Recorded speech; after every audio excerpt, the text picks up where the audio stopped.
Hi everyone. How's it going? Welcome to episode number 21? 21 Yeah, all right. Web Analytics TV. In the United States, we can start drinking. Really true, yes. If we were in Europe, we'd already be drinking. Okay. All right, so we clearly have too much fun doing this. Thank you for all your excellent questions, and to those of you who went to the website and voted. We really appreciate that because this show wouldn't be possible without your questions and votes. Yeah. So we appreciate that a lot. The first question of episode number 21 goes to my good friend Nick. And the question is, how can a funnel be set up for a process that involves an intermediary step like verification?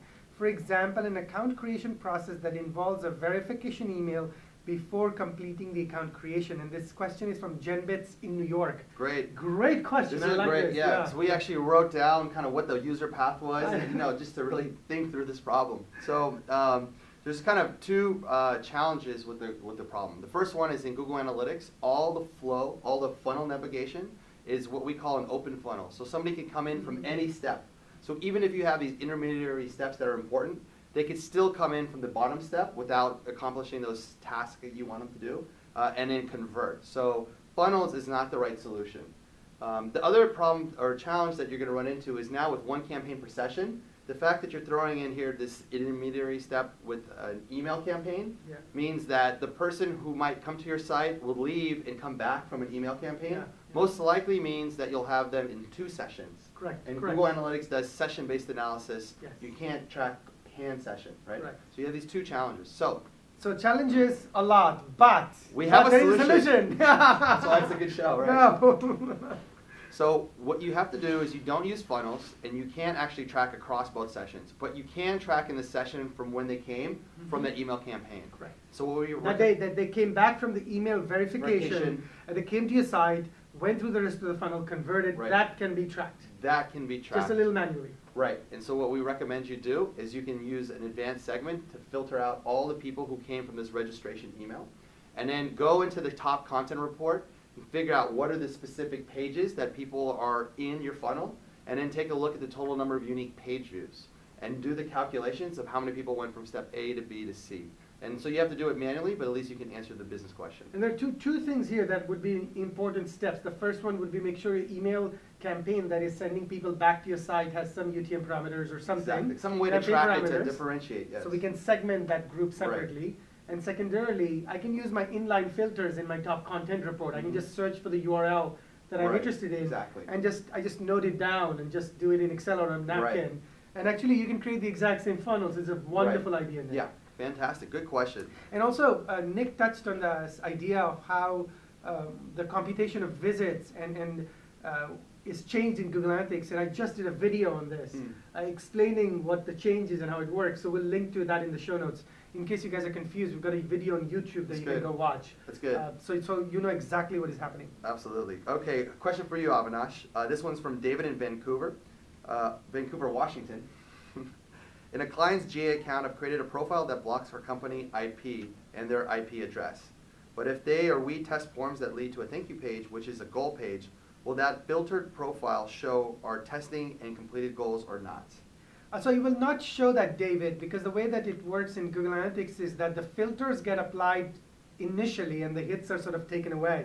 And so the data that you would need for goal processing happens much later than the step that actually takes the data away, which means it actually removes the data that you've set up to be removed. So it will not be showing up in the goal conversions. Good. Here's a question for you, Nick. And it's from Peter, our good friend Peter in Eindhoven, Netherlands. And Peter asks, is it possible to use regex when setting up event goals within Google Analytics version 5? I set a category to 0 to 9, action to 0 to 9, label to period, and the value to 0.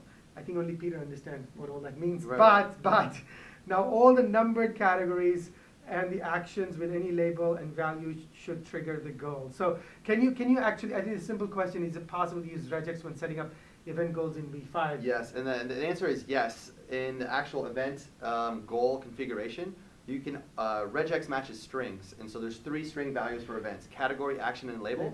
And so it's actually a little bit, maybe a little bit confusing at first, but there's a match type called that matches, And that's really meaning that matches a regular expression.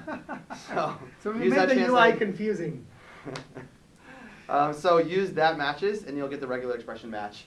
We don't have that for values, which are numeric. There you can only compare greater, less than, or equal to. Yes, but for the other three, you're you fine. can do regex. Yep. Great, great. Another one for you here, Nick, from our good friend Josh in Minnesota. Hi, Josh. And his question is, can you set up channel groupings in multi-channel funnels to reflect landing pages? For example, can I have a grouping for organic traffic that landed on a URL containing /blog or /press release? See AdWords URLs but not landing pages. So he's able to see AdWords URLs but not landing pages. Right. That's a good question. So the way the multi-channel funnels works today is you can create these groupings around AdWords data, not actually Google Analytics data. But within AdWords data, AdWords data that is inside Google Analytics. That is inside Google Analytics, right. Not the web behavior, the web analytics behavioral data. That's like the visitors and sessions. Sure. So in AdWords, there's this concept of a destination URL, and when somebody in an ad, you have a URL that you point people to, and so that's called the destination URL. And so if you click the destination URL, it takes you to a site, and then as web analytics, we'll measure that as the landing page. So effectively, the destination URL and the landing page are the same, so you can use destination URL today to create groupings around that. There you go. Perfect. Awesome. So here's a question for you. M. Varga Oslijek from Croatia. Oslijek, yeah, Croatia. Yeah, I know him. Great guy. How do you pronounce his name? No. I think it's just his handle. All right, fair he enough. has an actual name that he's hiding, but that's okay. Okay. Hi, Avinash and Nick. To measure the results of a particularly AdWords site link, I've created duplicate landing pages and used canonical for each site link and measure the number of landing visitors clicks. Is there a more elegant solution? So one of the important things to realize here is we were a little confused about this question, and the simple thing is, when you search on Google and you see an AdWords ad with site links, the purpose is that rather than sending the person to just one page that was matched to the query in the ad, you can actually send them to other pages in site links. So for example, I could have done a generic query for Amazon, and I see an ad for Amazon, but the site links go to videos, books, and underwear, and food, whatever the sections of Amazon are. So for a generic query, I can go to the specific thing I was looking for. So typically, if you use site links, you would not be funneling all of those people to the same landing page. If you're doing that, there's something odd going on. So site links are supposed to send people to unique, different places on your website, and not the same page, so that you don't link in the same ad to the same page 5 times. So that's not what you would do. But you can track site links inside Google Analytics. And Nick, you have an idea for us how to track site links optimally? Right, so there definitely are some best practices. So site links, again, are running from AdWords, and so we have this integration with AdWords called auto-tagging. And what auto-tagging does is it adds a little parameter when the ad is served, and if somebody clicks on it, analytics can read it and then map all that information. So if you have auto-tagging, we don't recommend you use manual campaign tracking parameters. But you can use other different kind of query parameters. And so what you can do is create different query parameters on your destination URLs. Use auto-tagging, and then within Google Analytics, because those query parameters, Google Analytics will treat each of those pages differently. You can then actually look at the reports and filter down and say, show me the top landing pages where they had those actual additional parameters. So let's give the Amazon example. Yeah, the so first if link you're goes to Amazon.com. Right, and then the second top link goes to underwear. And so, like your example. It'll be so Amazon.com/underwear, Yeah. question mark, SL, parameter, let's say SL, as for site link, Sure. equals something. Something, right, exactly. And then you can advance segment it. Right, exactly. Got it. It's a wonderful idea. And we also have a good suggestion for somebody, those of you who are brave enough to do something very complicated. Yeah, so our good friend Joost, so he actually has a very advanced way to do great reporting of site links. We'll link to it. And so if you want to get more richer reporting, use his solution. Right. It is too hard to visualize that in a video. We need a video just for his solution. Here's a question for you, Nick, from Scott in Cleveland. I love this question. It says, "Bonjour, ninjas." Well, they speak French in Cleveland, Ohio. Yeah, they're still, still Cleveland. Yeah. They're still ninjas, too. I wonder if there's a French ninja term. I have an email newsletter that has links with anchor tags in them that routes them to a specific part of a page. For example, it will go to www.site.com/article.html hash Article 3, so that's very standard. Right. How do I make this functionality work in Google Analytics and include campaign tagging? So in this Yep. case, let's say they're doing an email campaign, and rather than the person going to the page, they want to drop the person using the hash somewhere in the middle of the page. So how do we add campaign tracking to that? It's great. It's actually, out of the box, analytics will read all the campaign tracking parameters from the query part of the URL. It's everything that goes after the question mark, but before the hash. I see. So if you just use the normal manual campaign tracking parameters and the hash that links down, deep links down to your site, everything will work for campaign tracking. So it would be question mark, UTM equals, like make an example. UTM campaign equals, spring promo, Sure. ampersand, UTM medium equals email, ampersand, UTM source equals, I don't know, some Something, other yeah. something, Article. hash, article 3. And so when somebody clicks on that link, they'll actually jump down to article 3, and all those campaign trackings will be associated with that session. Got it. Yeah. Got it. The thing, what's also interesting is like Google Analytics will also report the hash as separate pages. So what we do, like for our code site where we link deep into it, we'll actually create filters to remove the hash, so we really clean up all the reports. Okay, good. Cool. Question for you here, Avinash, from Nicholas in Sweden. Howdy, ninjas. What's the best way to track? This is funny. Howdy from Sweden and bonjour from Cleveland. Okay, we got a good guy. We're planet Earth, one people. Go ahead. We still have ninjas now. We have some consistency. Commonality. We're all ninjas. We're all ninjas. What is the best way to track data for a website that has different language versions by catalog? For instance, /UK or /FR for France. I'm thinking about using set cookie path. What are you thinking? So if you use the _set cookie path to track the different language versions of the website, it will work. And what it will do is it would pull all the campaign data in different pools. So think about, let me use the word silos, right? And so what you'll be able to do is you will be able to report each language website all by itself just fine, beautifully. And if the same person switches language in between, so I read half the site in French, the other half in Russian, let's say I do that. Like bonjour ninjas. There you go. Some people might. There you go. Okay. And it will store me in those two silos. And so you'll be able to do reporting for each language as if it were a unique website. And you will be able to do that all fine using the set cookie path methodology. Now the problem is just what I said, which is it will put people in different buckets. And if you wanted to know uniquely, let me combine all this data and uniquely let me see the unique visitors or things like that, you won't be able to do that. So you won't be able to do what we call roll-up reporting. So yes, you can do this, but there's that limitation. And Nick, you've got another way to think about this, but there's also a pro and con. There's always a pro and con with web analytics. Life. Life has pros and cons. So the other ways, again, you could use one actual tracking code across all the different sites, and then you could use what's called profile filters to filter out different profiles for each of these different language sites. I see. And so that's what we do on our developer docs. We have different languages, I see. and we have one cookie for everybody, but we actually have reports for different languages. And then the challenge with that, though, is that those filters are not actually applied to e-commerce transactions. So if you are doing e-commerce, then you're going to have to do something more like what Avinash was talking about, Right.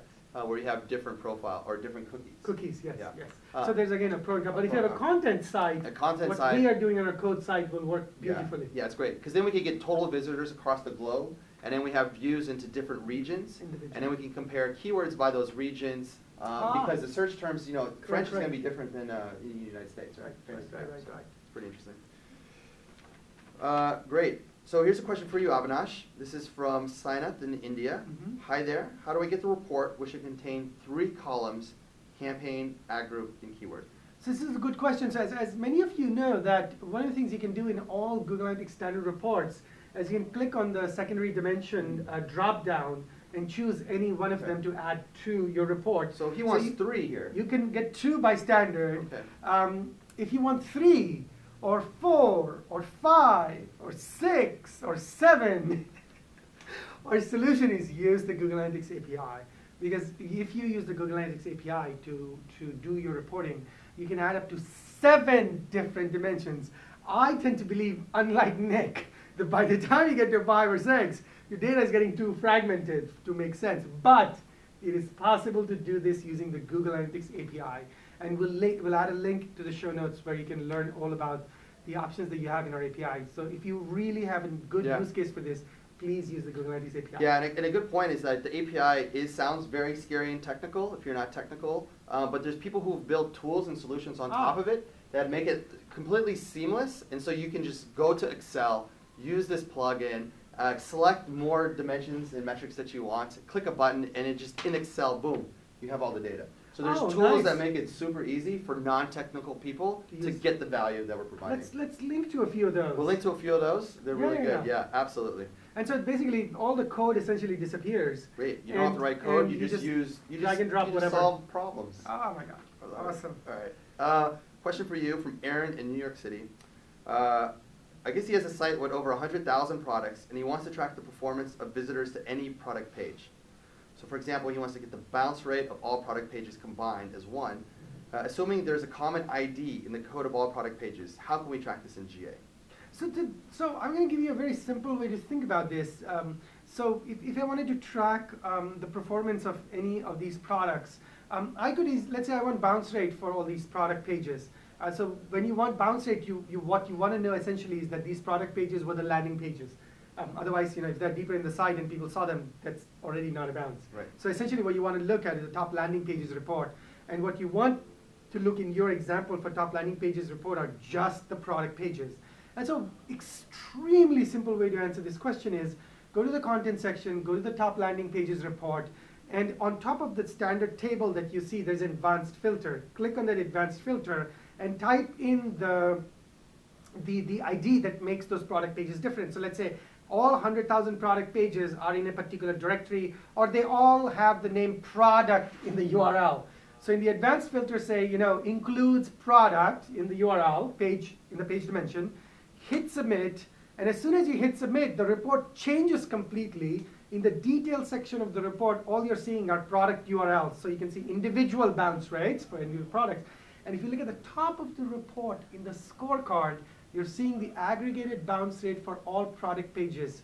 And so this is a very simple way where I just use the inline filter that is in the report already to find my product pages, look at the scorecard, boom, I've got the data I need. Yeah.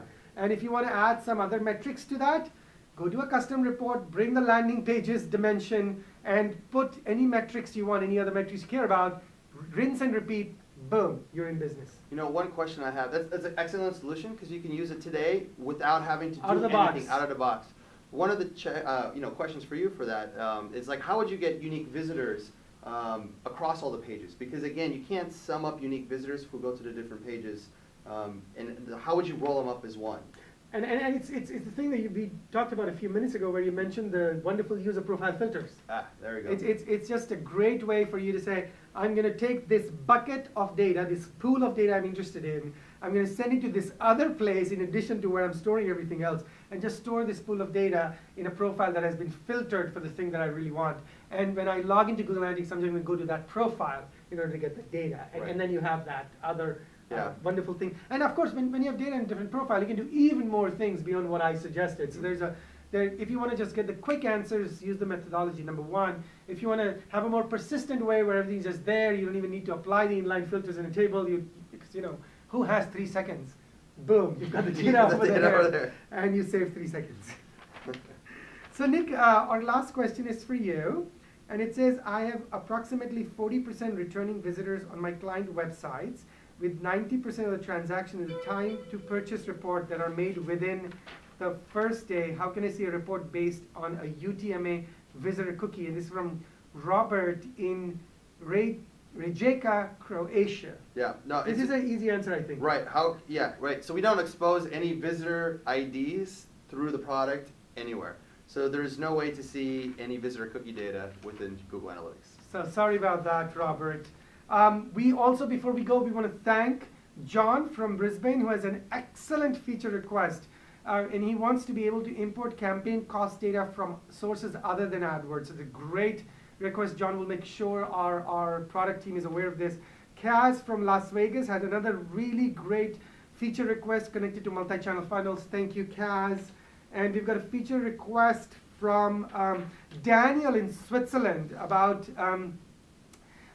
GA tracking, and double click. So thank you very much, Daniel. We'll make sure the product team gets that. And we've got a feature request connected to conversion reporting from Eric in Austin, Texas. So guys, thank you very much for these feature requests. We'll make sure we pass them on to the product team. And also, before we go, another wonderful thing that we always do. Ninja of the episode. Ninja of the episode. Wait, we didn't do it? All right. So we had a wonderful, fantastic question that both Nick and I really loved because it was such a good question.